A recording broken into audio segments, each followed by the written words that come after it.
Жалпыңыздарга кутмандуу күн. Мүмкүн болушунча өзүбүздүн ой менен бөлүшкөнгө аракет кылып турабыз. Кимдин ою кандай көз карашта сөзсүз түрдө пикир калтыра кетсеңиздер. Биздин аты жөнүбүз Бакытбек Учкун. Каналга катталып, лайк басканды унутпаңыз.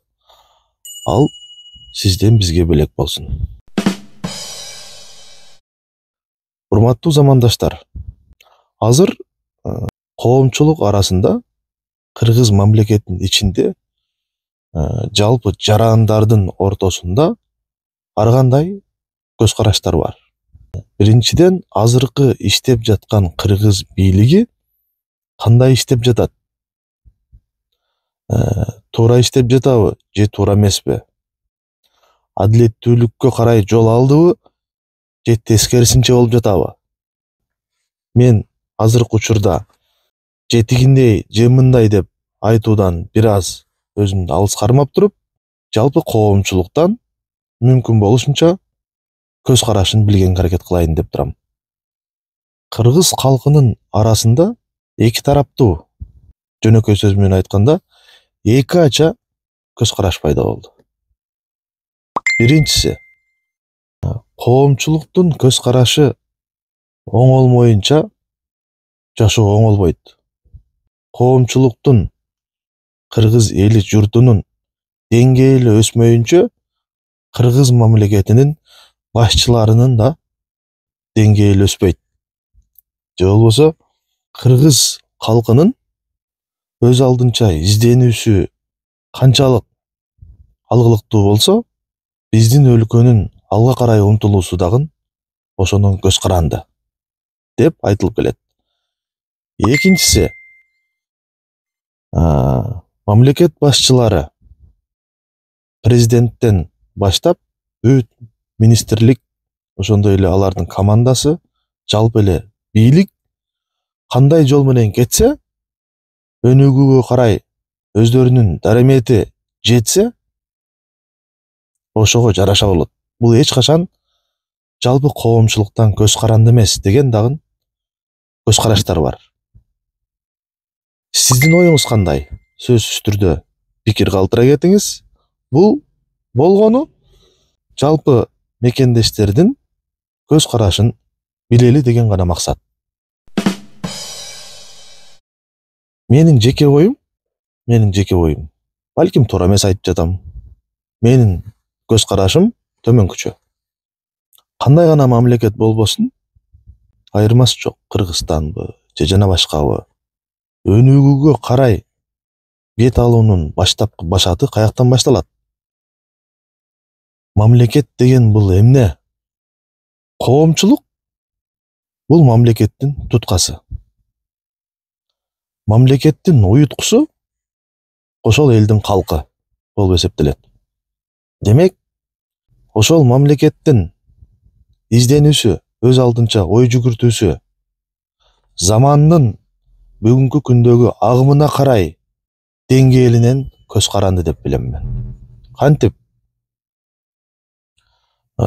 президент болуп ким келбесин, министрликке ким келбесин, деги эле Кыргыз бийлигине кандай кыйын команда келбесин, өтө мүздүү, курч команда келбесин, жалпы коомчулуктун ой жүгүртүүсү, ага болгон колдоосу, тагыраак айтканда, өнүгүүгө карай көз карашынын олуттуулугунан көз каранды. Мен дагы баса белгилеп айтам, Кыргыз бийлигин бүгүнкү күндөгү өтө иштерди жакшы жасап атат, же болбосо тескерисинче өзгөрүү болгон жок, мурдагы бойдон эле келатат дегенден мен алысмын. Анткени бүгүнкү эфир бир аз башкачараак форматта. Буга чейин мен айтып өткөн эки ача көз караштын кимиси адилеттүү, же болбосо кимиси туура деген маселени гана ажырата билүү. Эми караңыздар, дагы айтып келишет, команда курч болсо, ажо өзүнүн курамын илимдүүлөр менен, тажрыйбасы бийик кишилер менен курамын чогултуп ишти жүргүзсө, өнүккөн өлкөлөрдүн катарына кошулууга жол ачылат. Туура. Кайсы бир деңгээлде бул эң туура.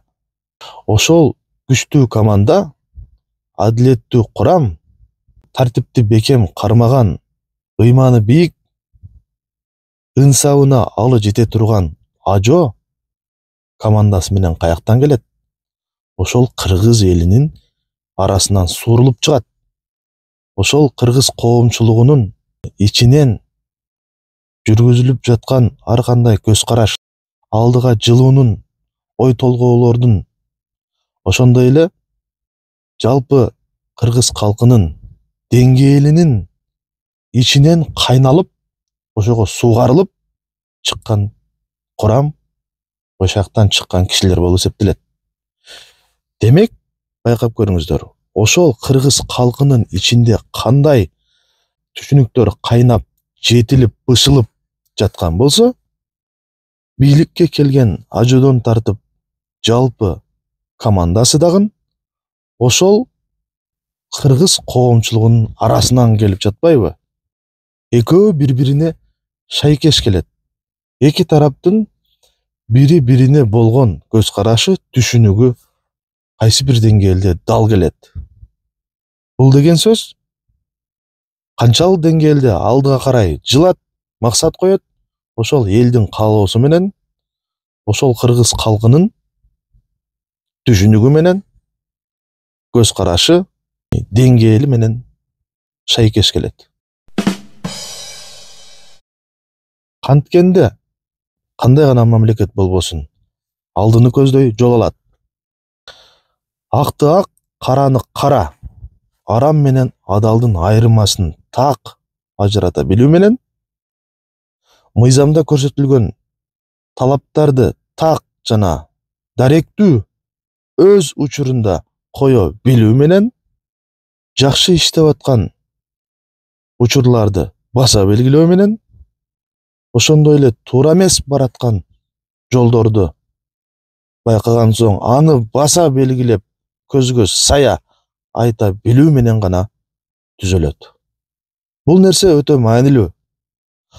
Калктын дээрлик агымы ушундай түшүнүккө киргенде, ушундай түшүнүк менен жашап, ушундай көз караш менен суугарылып, ошонун алкагында гана талаптарды коюу менен иш жүргүзсө, кандай гана мамлекет болбосун, айрыкча биздин кыргыз мамлекетинде мүмкүнчүлүктөр толтура.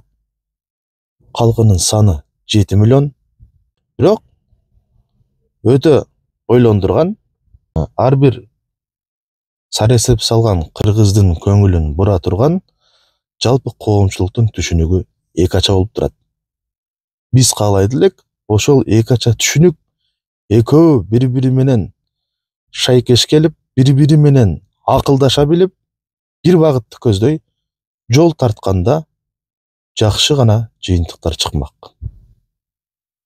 Сиз да ойлонуп көрүңүз, эч качан ашыкпаңыз. Терең ойлонуу менен өз пикириңизди калтыра кетиңиз. Ассаламу алейкум. Бар болуңуздар.